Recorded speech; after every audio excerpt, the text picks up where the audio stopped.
बिस्मिल्लाहिर्रहमानिर्रहीम। अस्सलाम वालेकुम दोस्तों, आज की वीडियो में मैं आप लोगों को बताऊंगा कि सऊदी अरब में मक्के के अंदर दाखिले पर पाबंदी लगा दी गई है। आप मक्के के अंदर अब दाखिल नहीं हो सकते और ना ही आप गाड़ी लेके मक्के के अंदर जा सकते हैं। तो इसकी क्या मज़ीद तफसीलात हैं आज मैं आप लोगों के साथ शेयर करूँगा। वीडियो स्टार्ट करने से पहले आप लोगों से दरख्वास्त है कि वीडियो को लाइक और शेयर ज़रूर करें ताकि ये इन्फॉर्मेशन ज़्यादा लोगों तक पहुँच सके।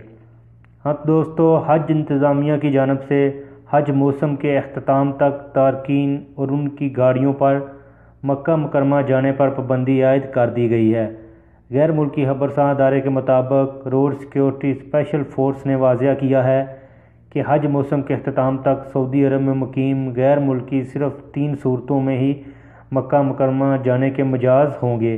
पहली सूरत ये कि मुकीम गैर मुल्की के पास हज इजाज़तनामा हो।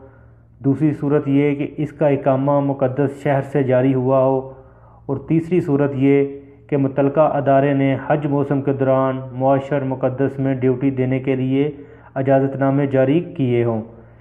आपको पता होगा कि काफ़ी ज़्यादा लोग जो हैं वो गैर कानूनी तरीके से हज करने के लिए कुछ दिन पहले मक्के में चले जाते हैं और उधर ही ठहरते हैं और बाद में उधर से हराम बांध के हज कर लेते हैं। इसी हवाले से हज इंतज़ामिया की जानब से ये ऐलान किया गया है कि अब किसी को भी जो भी आदमी सऊदी अरब में रह रहे हैं उनको अब मक्के में दाखिल नहीं होने दिया जाएगा और ना ही उनकी गाड़ियों को मक्के में दाखिल होने दिया जाएगा।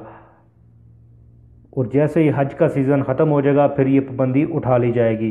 गुज़श्ता बरस हज मौसम के दौरान गैर कानूनी तरीके से मक्का मुकरमा जाने वाले तकरीबन 6.25 लाख गैर मुल्कियों और 2.5 लाख गाड़ियों को चेक पोस्टों से वापस किया गया था और हज के बाद इनके खिलाफ कार्रवाई की गई थी। यानी पिछले साल जो आदमी पकड़े गए थे मुख्तलिफ चेक पोस्ट पर उनकी तादाद 6.25 लाख के करीब है। इनमें से बाज़ की बसमा भी ली गई थी और बाज़ को वैसे ही वापस जाने के लिए कह दिया गया था।